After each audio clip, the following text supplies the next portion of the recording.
Last এখন আমরা চলে আসছি কই বড় নদীর পারে। বড় নদীর পারে।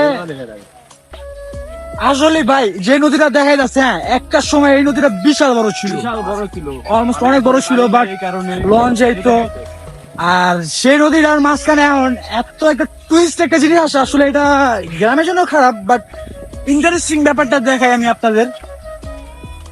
চর পড়ে গেছে অলমোস্ট, হ্যাঁ মানে ওই সাইডেও নদী এই সাইডেও নদী, কিন্তু মাঝখানে একটা বিশাল বড় চর।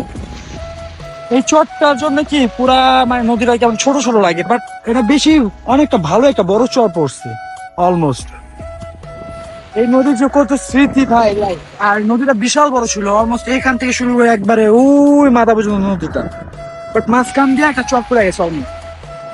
আর টুরিস্টের জন্য মানে আসলে এলাকা মানুষদের জন্য বসার একটা সামান্য সিট দিছে। বরিশাল ইন্টারেস্টিং ব্যাপারটা হলো নদী ভাই।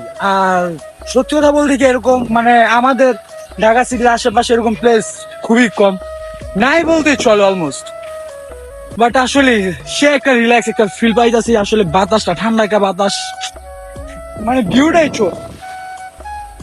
কিছু কিছু ভিউ আছে, বা আমাদের বাংলাদেশটা আসলে খুবই সুন্দর একটা দেশ, বাট আসলে বাংলাদেশে কিছু কিছু পার্সনদের জন্য আসলে বাংলাদেশটার অনেক খারাপ খারাপ নাম আসে।